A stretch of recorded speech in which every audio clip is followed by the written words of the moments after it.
Hi, my name is Mike Cunningham.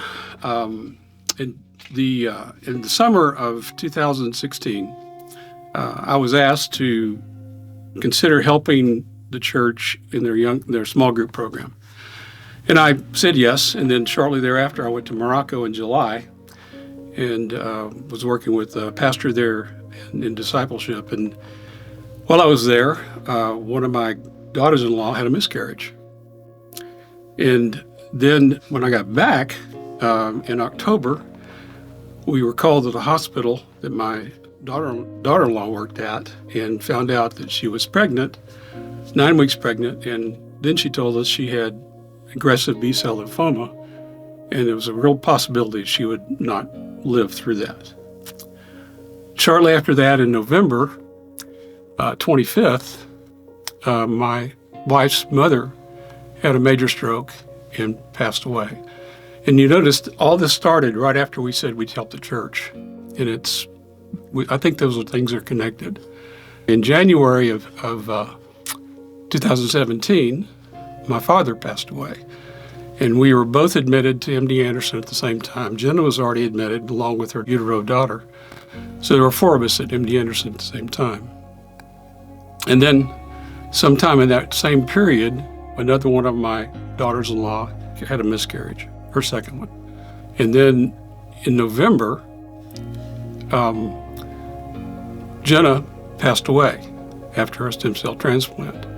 And then in May of that year, Jenny's father passed away. So in 22 months, we had 6 people in our immediate family passed away. And that doesn't count my best friend in college passing away during that same period of time. What that said to me, or as we thought through that, the thing that we came up with was that the enemy was trying to get us off track. The other thing we thought about was Psalm 139:3 tells us that God scrutinizes our path. He knows He's intentional about what He does in our lives. He knows what's happening before we do. So it's not a surprise for anything that's happened for Him. Second thing is that in Hebrews 12, 1 through 3, it tells us we have a great cloud of witnesses watching us. And so now I've got 6 people up there that are watching, plus the 5 that my mom miscarried between my brother and I. There's more people in heaven watching me that I know, and all kinds of relatives, plus the Lord. And I'm going to see all those people at the end times, when the rapture happens, when they're resurrected. I'm going to see them. And so they're watching me now, and I do not want to let them down. Third thing is that we're supposed to exalt through all our tribulations, because that gives us perseverance, it gives us character and hope.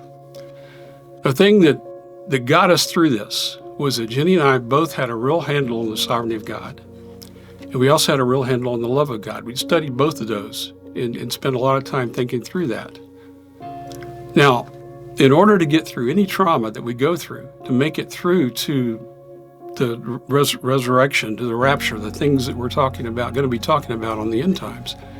So we have to know about the sovereignty of God and the love of God. Now, they tell you that the best time to plant a tree is 20 years ago. The next best time is right now. The best time to understand the sovereignty of God and the love of God is 20 years ago or before you get into trauma. But the best time is right now, because we need to know about the sovereignty of God and the love of God to make it through all the trauma that we're going to face.